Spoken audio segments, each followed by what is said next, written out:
Hello, everybody, and welcome back to the Just Hoop Show. I know we've been off for a minute, but today I am back. I am your host, Jorge Larrea Jr., joined by a new but familiar face in the Just Hoops community, Shazeb Malik. How are you doing today, Shazeb? I'm doing great, Jorge. Thanks for having me back. All right, man. So we're gonna get into some spicy NBA topics, but I want to get pretty just started about where we started with Just Hoops about like what 2 years ago.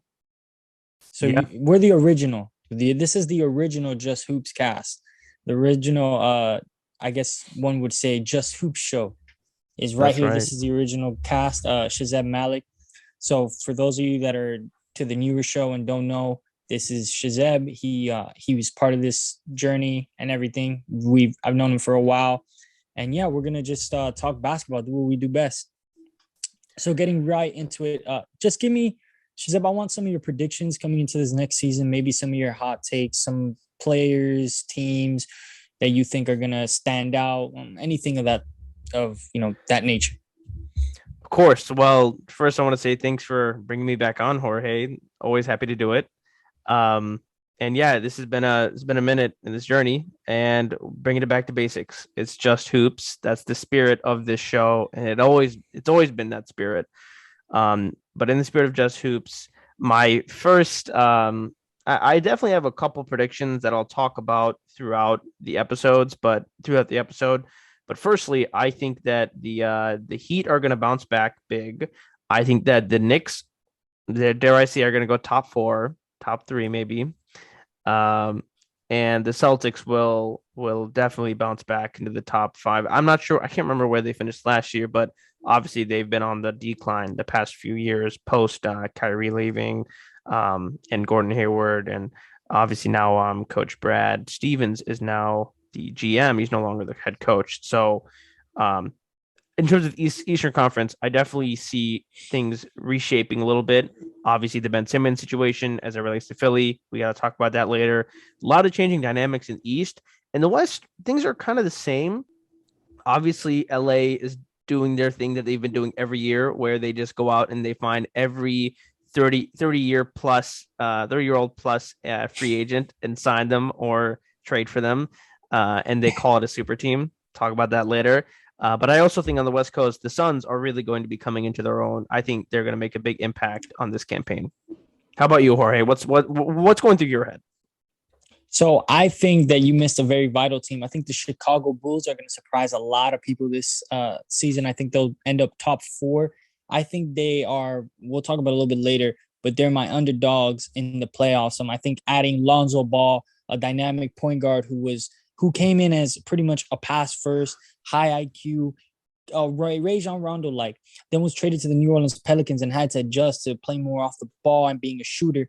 And now he's mixed, his great defensive skills, his size, his ability to defend pretty much 1 through 3. And also now he's about a 40% shooter before he got injured last year with the Pelicans. But throughout the season, both seasons in New Orleans, he averaged 37% from beyond. And now they have Nikola Vucevic, which they acquired last season. They've added DeMar DeRozan. And with Zach LaVine, I think they have a really, really good roster put together. I'm a big fan of Patrick.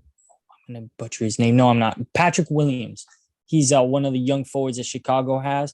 But I think they're going to make a lot of noise. If Philadelphia does keep Ben Simmons, I think they're going to be doing quite fantastic.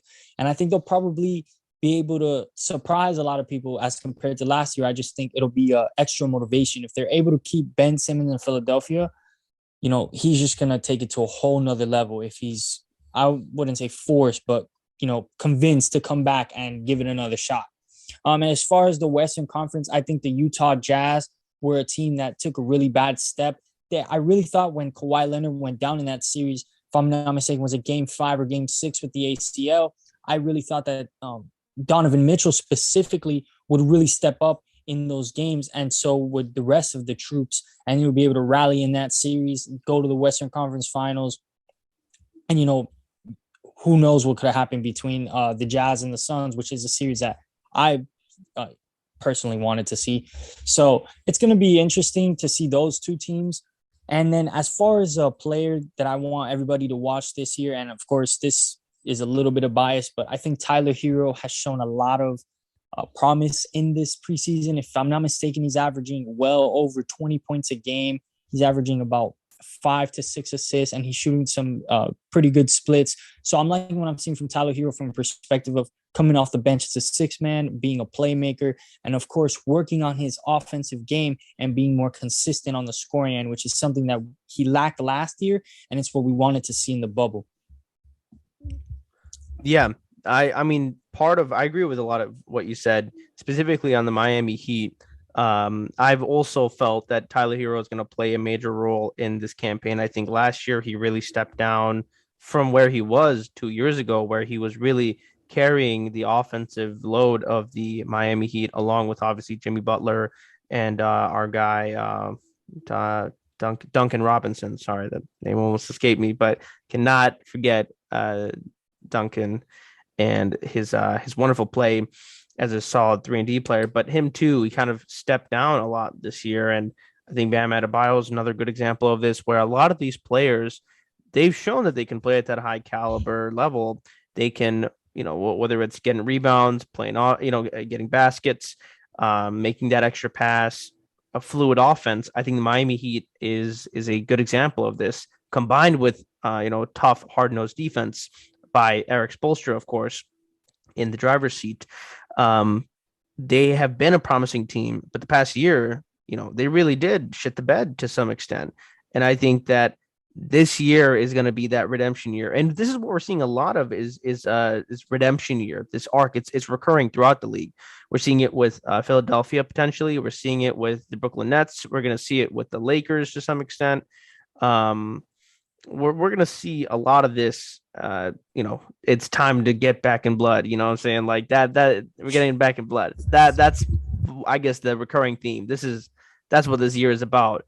And you're going to see that storyline played out in the East and West. We're seeing young versus old. In the East, we're seeing the Sixers versus the Nets, or the Bucks versus the Nets, the young guard versus new guard. In the West, we're seeing the same thing: Lakers and Clippers versus the Nuggets and the Suns, old guard versus new guard. And Lakers are definitely on the older side of the old guard. But these are definitely, I think we're on the same page in terms of our opinions. And it's funny you mentioned Chicago, because I've always written them off. I mean, really ever since, aside from Derrick Rose, ever since Michael Jordan left, they've been in the shitter. But you do bring up some good points. I have lost a lot of faith in Lonzo Ball. I know that you think highly of him, and I used to think very highly of him, but I think he's at a point where he's had a couple injuries. He's had some inconsistency. He hasn't even really been able to play a full 82 game season or pretty close to it, because it's hard for people to play the full 82 games. But regardless of that, there's a lot of I call Alonzo Mr. Inconsistent, or King of Inconsistency, and I think Chicago is a franchise that is desperately in need of a consistent pass first point guard. He's a pass first point guard. He can get buckets. He can make the extra pass. He can run the offense. He can play pick and roll. He can do off ball. He can do all the things that a pass first point guard can do, but can he do it consistently? I'm going to argue no. The data thus far has shown he can't, but it's like when he is in there, he's great. But how often is he in there? That's, I guess, my argument here. I could totally agree with that. And I guess there really is no argument, especially when you're saying the numbers and his injury history. But I would push back as far as now he doesn't have to be that. He is the pass first guy, but you have to also think just the load defensively and offensively that he can take off of himself simply by having DeMar DeRozan, Zach LaVine, and Nikola Vucevic. That's already more talent than he's ever had. I understand people are going to say, oh, but he had Zion.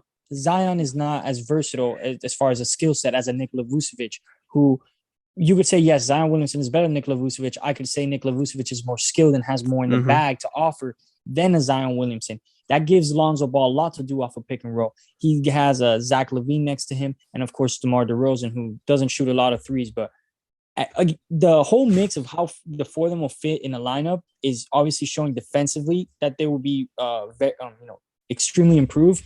Now we'll just have to see, can they all stay healthy, and if they all stay healthy, then I'm sure we'll be very, very surprised come with the playoffs next year. Moving on to our next topic, just give me a team from each conference that you think is gonna. So give me your Eastern Conference picture, Eastern Conference Finals, and your Western Conference Finals, and then obviously pick your the two winners there, and then who's going to win the championship? Your prediction right now. I really feel that regardless of all the Kyrie stuff, which we'll talk about later, I think Brooklyn will be coming out of the Eastern Conference. And I think from the Western Conference, I'm going with LA, even though they have that ensemble of elderly citizens. I still think that experience is going to help them. On the East, like I said, totally different picture from last year. A lot of different players have been moving around. Kemba Walker to the Knicks, Dennis Schroeder to the Celtics. Both definitely good additions to the team. Not great superstar caliber, additions, but still great, solid role players or sixth men or second, third cast members that are going to help them in their pursuit of the Larry O'Brien Trophy this year. Additionally, we have the Heat planning to come back. We have, Trae Young has been hungry, will always be hungry. I think, but aside from all that, I think that a healthy Brooklyn Nets team, James Harden, Kevin Durant, Kyrie Irving, that's all you need to know. As long as they are able to play healthy and consistently, they're getting out of the East. I would argue the main reason why they didn't get out of the East is one, because of James Harden's hamstring issues, two, because of Kyrie Irving's inconsistencies, both physical and spiritual, and Kevin Durant having to kind of take on the bigger load against a guy like Giannis, against a powerhouse like Milwaukee, with a very big lineup, including obviously Drew Holiday. Remind me, does Eric Bledsoe, he played for the Bucks this year, did he? No, he got traded before, and then That's Drew what it Holiday was. had been replaced. Bledsoe was on a different team, the Pelicans, and then he got traded somewhere else come That's playoff right. time. Yeah. I forgot. I was going to mention him, but I remember he's the one that secured the trade for Drew Holiday. And I remember when this had happened, we had chatted about it a little bit that, Milwaukee is really trying to go big on the offensive end, especially from the guard position, which is totally going to outmatch anyone from Brooklyn side. And that's one thing we saw a lot of is we saw the guards out rebounding some of the forwards and the guards, and Drew Holiday was really getting. I mean, even the last play of I think it was the game 7, it was Drew Holiday cutting to the rim or getting into the post, and that's why I think that all that stuff is great. But you put Kyrie in there, you put James Harden in there, you get them healthy. Drew Holiday is not having the game that he is having. Giannis will perform, but I would argue that he would probably shit the bed because of the ante, and I guess the circumstance of saying, well, they got KD, they've got Kyrie, they've got James Harden, they're in sync, they're ready to roll. There's no way that Giannis will be able to take them on all by himself, and he'll probably fall just like he did 2 years ago against Miami. So that's why I argue for Brooklyn coming in, and I think also a lot of the Sixers inconsistencies are going to be there. Sure, Phil, if Ben Simmons is to return, he'll probably play great. But I think come playoff time, he's going to do the same thing he did last year. The chair is going to be pulled from under him. I would say Brooklyn is the consistent. I mean, hey, Vegas has been saying Brooklyn, so I'm going with Vegas. What Vegas is saying, but that all aside, the numbers are behind Brooklyn. And recently it was announced that Brooklyn is not letting Kyrie play at all, if I'm not mistaken. If that's true, I would easily take Brooklyn out, and I would say it's all bets are off. It's up for the grab. It's up for grabs. That's how I feel about the East. I feel pretty safe in saying that. Jorge, what are your thoughts? So the Western Conference, I have the Lakers coming out just purely off. They have the most dynamic big three in the NBA, probably in the past 25 years that we've seen. I think a lot of people say, "Oh, there's better three," but I think dynamically, the way that Russell Westbrook, LeBron James, and Anthony Davis can each have individually impacted a team by themselves, and now the three of them, which are considerably team first players, are now surrounded by a group of veterans. I think they will make a very, very, easy demolishing of the Western Conference come playoff time, based off IQ, playoff experience. A guy named LeBron James, another guy named Anthony Davis, and a guy named Russell Westbrook, who is going to drop a triple double with no hero ball and messed up clutch moment, and going to look so great this year. In the Eastern Conference, I do like the Brooklyn Nets a lot. I know a lot of people are going to go up in arms about this, but I think one of the things that the Brooklyn Nets do have is an amazing trio, the best scoring trio of all time. I think there isn't a team better equipped to defend the perimeter this year and a team better built to beat the Brooklyn Nets than that beautiful South Florida Miami Heat, baby. So I think the Miami Heat are going to come out of the Eastern Conference. I think it's going to be a rematch of the 2020 finals. Both teams have come back with vengeance, and they haven't signed superstars. They did what they needed to do to build a winning championship team. I think that the Lakers and the Heat, if they met in the playoffs, I'd probably still give the edge to the Lakers, clearly because of the 3 stars. But I think just the Heat, the way they're constructed, Kyle Lowry is a veteran point guard. He's already won a championship. He's been he's been with a player like Jimmy Butler. He was with Kawhi Leonard. The last time he won a championship was with a Kawhi Leonard-like player. Who's closer to Kawhi Leonard than Jimmy Butler?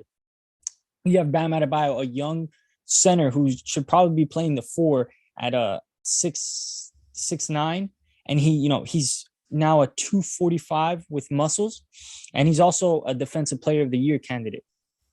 I mean, what else could you ask from this team? And in addition to that, they added the recent champion PJ Tucker to the squad with Marcus Morris. They made a lot of low-key signings to just strengthen the team. I think another player who's going to surprise a lot of people, he's going to drop a couple 25-point games and a couple of break a couple 3-point records. His name is Max Strus, and the Strus is going to be loose this season. So I have the Miami Heat and the Los Angeles Lakers in the 2022 finals for a 2020 rematch, and I have the Lakers winning. That's my prediction. You bring up a lot of good points with Miami.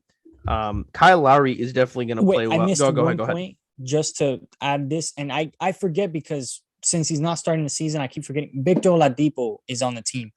People need to realize Victor Oladipo can play so many of the players on the Miami Heat can play and defend multiple positions, and that's going to be the ultimate downfall of pretty much any team because we can switch it up so many ways.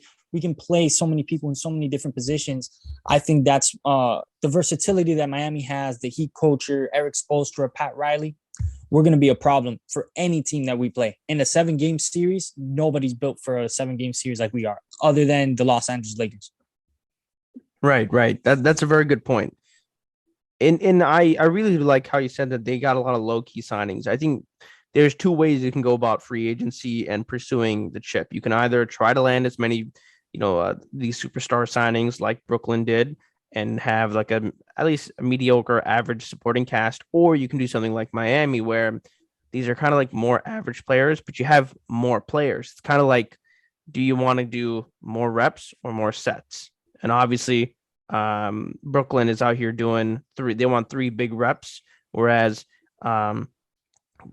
Miami wants to do the same number of reps, but plenty more sets. I don't know if that makes any sense, but I think they're trying to go more deep with their roster, and that's reflected in the choices of Victor Oladipo and Kyle Lowry and now PJ Tucker already being added to the nice young nucleus of Duncan Robinson, Jimmy Butler, Tyler Hero, and then Bam Adebayo and not Chris Dunn.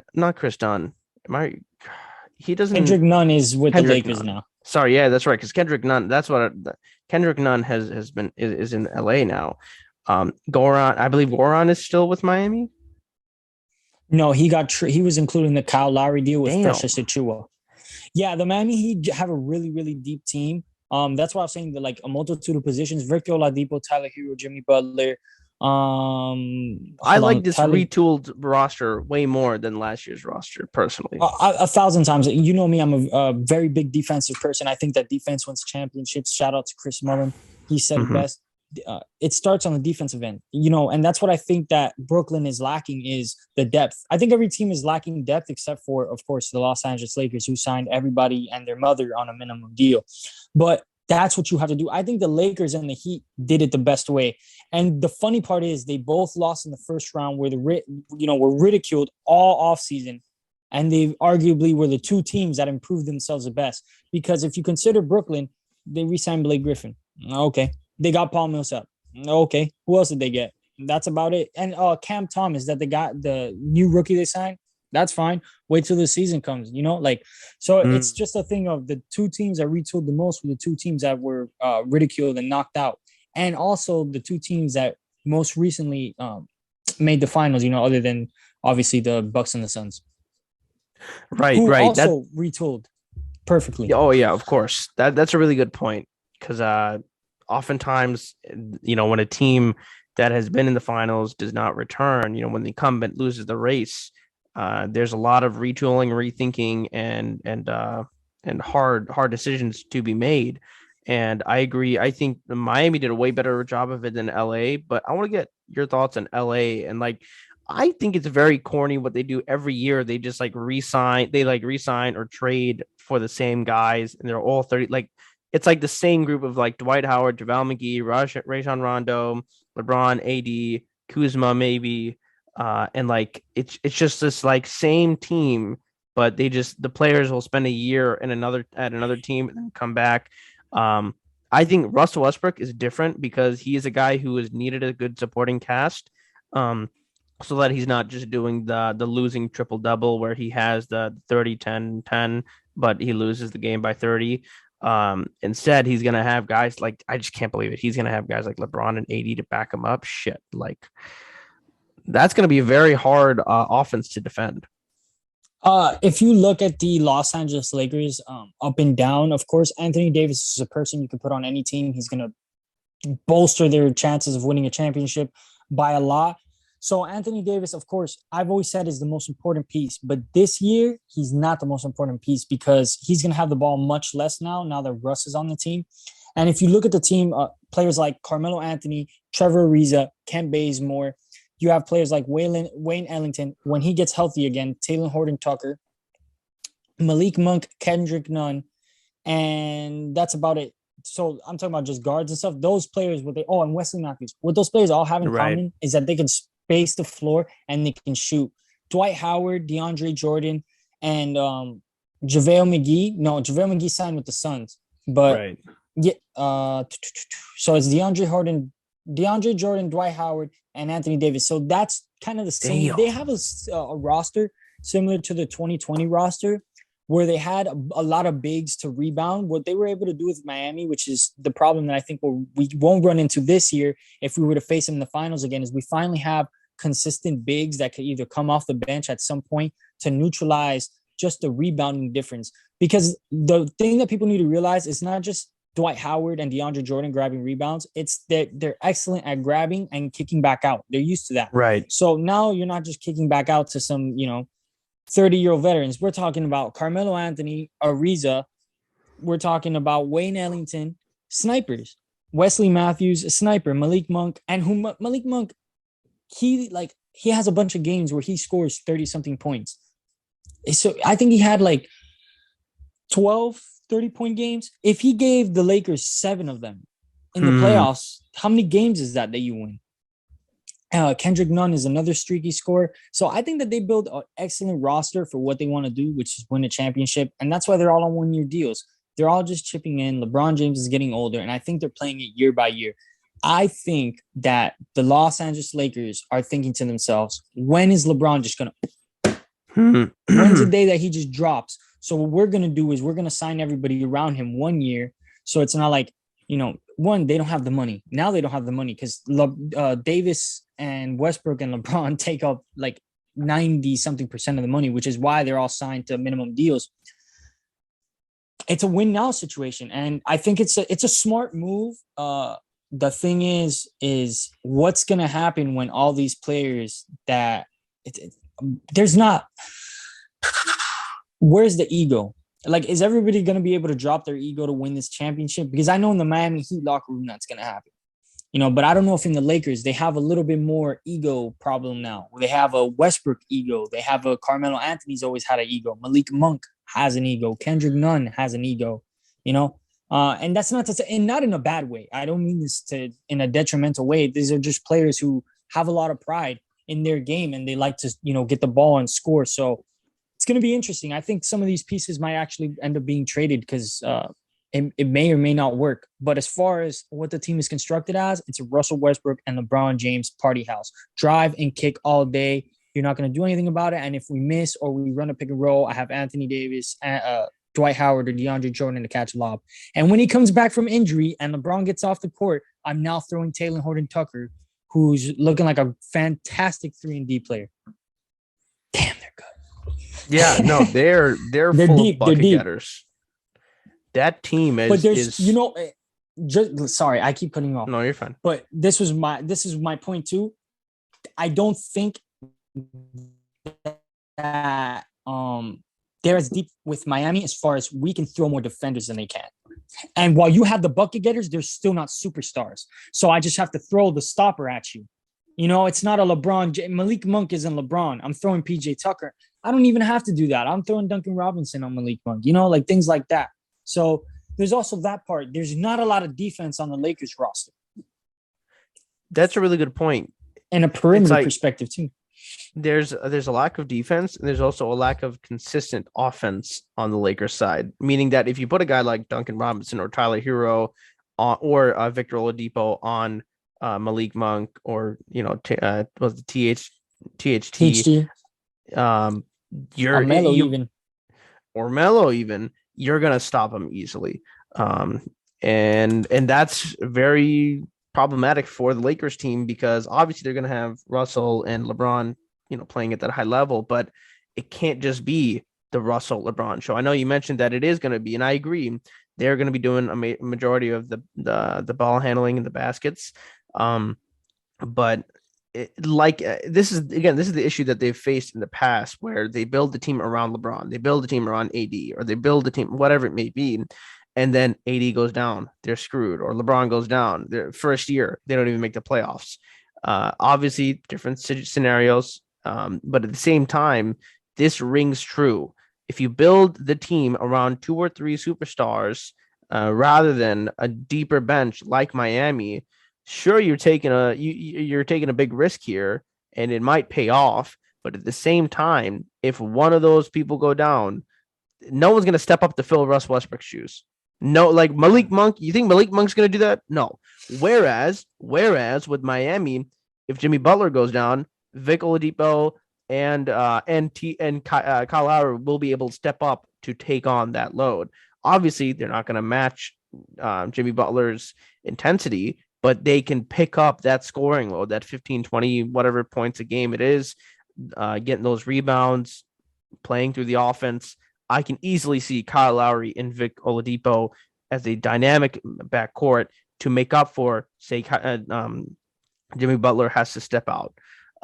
You cannot say the same for LA. If LeBron goes down, they're done. If Russell Westbrook goes down, they might be done. If AD goes down, they're definitely done. That's my argument. It's like a house of cards, right? That's how I view Lakers and a lot of these super teams. Lakers, Brooklyn, I put them in my final matchup because obviously they're the best teams and they're going to get there, hypothetically speaking, but they're built up a big team, but that's it. That's all it is. It's a house of cards. There's no real foundation. Whereas the Miami Heat, they're not that big of a house, but they got that foundation with guys like I just mentioned, a blend of a young roster with the elders and some of the veterans, and a great coaching staff, and a lot more consistency. That's one thing you're going to see from, at least in terms of roster changes. The Heat are going to stay way more consistent than the Lakers because of what you just mentioned, where LeBron is like a short-term kind of a thing right now, where they're signing, because of LeBron's potential decline, they are only signing these guys to 1-year deals. There's no commitment there. There's no buy-in. There's like, do you want the chance for a ring? Sign with us for 1 year for less money. And the Eagles might destroy all this. So it's not a sure bet. Like 2 years ago, yeah, they won. 1 year ago, they didn't even make the finals. This year, it could be either way. Whereas I think with Miami, the players are going to have much more buy-in and much more say in how things go in the direction of the team. It's definitely more I guess a healthy and much more beneficial towards the entirety of the organization, as opposed to Los Angeles, where there has been lots of turbulence over the past few years. Yeah, and one of the things with the Western Conference that I think people don't realize is just how much better, not the Clippers, but the Jazz. I think that a signing that went under the radar, a couple signings went under the radar. One was Rudy Gay joining the Utah Jazz. which is an excellent stretch four. He's almost like another Bogdan. Oh my goodness, did I mess him up? No, Bogdanovich. Bojan Bojan, yeah. Bogdanovic. Bojan Bogdanovic. So he's like another Bojan Bogdanovic, and no disrespect to Rudy Gobert, but what Rudy Gobert does on the court, Hassan Whiteside can come and sort of duplicate. So I think Whiteside being one of the best, they have two of the best rim protectors. What if they literally said, yo, you guys want to come in the paint, watch this, and you threw Whiteside and Gobert in at the same time? You could spread the floor. They have defenders everywhere. You throw Rudy Gobert to three, Mitchell and then Mike Conley. What are you going to do? Who's going to score in the paint with those two towers? So I think they have a really interesting dynamic in Utah. When you mentioned about the injuries, what's very interesting too is what's going to happen with AD, because AD is the same story every season. Does he? I hope he doesn't get injured, but does he get injured? You never know with AD, and it's going to be it's going to be a season where we have to sit back, and the biggest enemy of all these super teams is not their roster, not their GMs. It's just one beautiful thing: Father Time. Because time, you have to get through the 82 games first, then you have to get through the playoff games, and all you need is 1 second to step wrong, 1 second to bump into somebody. It takes 1 second to get injured, and your whole season is done, And it could be a bunch of vital players, and of course, before every season, I want everybody to be healthy. Before every playoffs, I want everybody to be healthy, because that injuries are part of the game, but you never want to see them. And I want these athletes to be able to, they have such a limited time. So it's going to be, like you said, we never know, but these are our preseason predictions. I do want to let that be known before people start messaging me like, oh, you think the Miami Heat? Yo, anything like tomorrow, half the team can get COVID and out for the season and we're done or something, But now I want to move on to the two-player situation. So we have the Ben Simmons and the Kyrie Irving situation. We're going to first get into the Ben Simmons situation currently. Rich Paul, the part of the Illuminati Clutch Sports of the NBA, has been in talks with Philadelphia to get. It's Rich Paul, right, or Maverick Carter? Am I? For Clutch Sports, it's Rich Paul. Oh yeah, it's Rich Paul. Yeah. Yeah. So Rich Paul. So Ben Simmons is reportedly going to return to Philadelphia. He is very, very close to returning to Philadelphia and rejoining his team. Now, Shazad Malik, you are the Philadelphia 76ers GM. You're going to have Ben Simmons. We're either going to play him half the season and trade him, or we're going to try to repair this, and we think we have what it takes to do something with this roster. The floor is yours. This whole situation has reminded me of some video of Ben Simmons training over the summer, where he's like sinking threes and mid-range and transition threes like it's nothing. And I'm just sitting there thinking, the guy can fucking shoot. Why is he not doing this? This is bullshit. I think Ben Simmons gets a bad rap. I think he's a unicorn of a player. He's Magic Johnson-esque in a lot of ways. But he is, but what Magic had that Ben does not is consistency. This is a recurring theme I've been mentioning throughout the show. Consistency. And I don't want to be redundant, but it is something we need to see. If you're a Philly exec, are you like, you know what? Maybe I would rather trade Ben Simmons to get a couple players who might not be as good but are more consistent. That's a decision that they're going to have to make. If I'm in that position, I'm saying to Ben, listen, like I'm calling his bluff. I'm just like, listen, I know you're not a bitch. I know you can shoot. Let's see it. You have till this time, obviously, like this is just me being hyperbolic, but you have till halfway through the season to prove to us that you can consistently shoot, that you can consistently pass, that you can consistently score, and that you can function within this team with very little disruptions and high levels of consistency. If you cannot do that, we're going to trade you. We know there is value. All the media stuff talking about how bad he's done, all that aside, there are teams that want you. We will trade you if needed. And if you don't like this, we'll trade you now. That's how I feel he needs to go all cards on the table right now. There cannot be any hesitance. There cannot be any second chances or second thoughts. And it's going to be very tough with a guy like Rich Paul, guiding Ben Simmons, considering the influence that Rich Paul peddles throughout the NBA. But at the end of the day, Rich Paul is an agent. And Philly, they are the organization. They are the ones who are making the decisions, who are running the team. They need to put their foot down and say, listen, we like our working relationship with Rich Paul. And we like working, we love Ben being on this team. But listen, you have, 41 games to prove to us that you can do exactly what we want you to do. And if you can't do that, I'm sorry, we're done. All cards on the table. That's how I see Philly getting out of this. So I kind of agree with you, and I kind of don't. One second. No, you're good. So here's because I just want to collect my thoughts. I think Ben Simmons should be traded, and I'm going to say for the same reason. I think Ben Simmons has a fantastic skill set. I think the problem is not Ben Simmons. I think the problem is Ben Simmons and Joel Embiid don't go together. I think a point guard that is going to refuse to shoot, but that can drive to the paint, should not have a big man that is one of the best big men right now back to the basket. Here's one of Ben Simmons' problems that's not Joel Embiid's fault and is not Ben Simmons' fault. Joel Embiid, of course, we know came into the NBA with a foot injury. Joel Embiid is not mobile, so you can't have the freedom of having Joel Embiid sit around in a corner at a 3-point line. That's not possible. You get me? With his play style. So you need Ben Simmons to kind of not have a big man. And I'm not saying not to have a superstar big man, but you just can't have Joel Embiid because Joel Embiid is somebody who needs the ball. He's a superstar.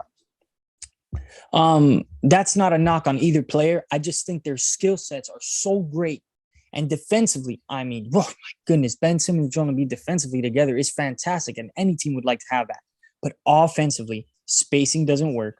Ben does not have a role. If all you're going to do is pitch it down to Joel Embiid or drive and, dish it to him, which you can hardly do anymore because people don't even care that Ben is driving. They rather stick Joel and Ben Simmons try to go up on a layup than, defend Joel Embiid on the catch. I'm sorry, then let Joel Embiid catch and dunk.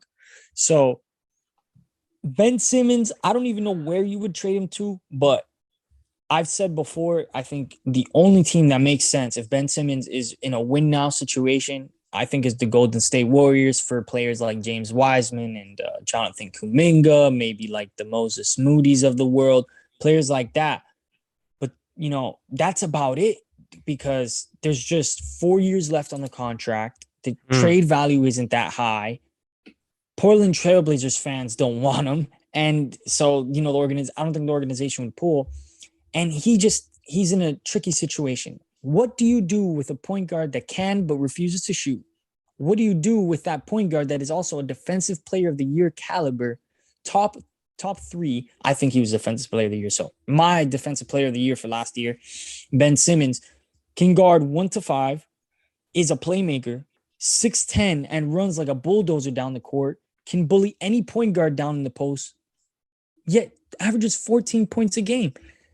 There's more greatness in Ben Simmons. I think if you put him in his own team, I think a situation that he's not going to want, but I think works. I think Colin Sexton is unhappy. I think Colin Sexton, Ben Simmons deal with a couple picks here and there. And I think in Cleveland would be a fantastic place for him to restart, but he wants to go to Cali. But the only team that makes sense to me that you can go and there's a couple of players there that you could trade in the future and as well as build around is Darius Garland and Ben Simmons with, Jared Allen, Evan Mobley, Isaac Okoro. Yeah. Yeah, I don't want to mess up his name. But those young gentlemen. So that's really the only deal that makes sense. But then it all comes down to Ben Simmons is one of the top point guards in the NBA, no matter what. Skill set alone. So that's what I'm saying. Difficult situation. That is reflected in his market value. I agree with some of the things you said, but yeah, it's gonna be interesting to see how things turn out. But moving on, my favorite topic.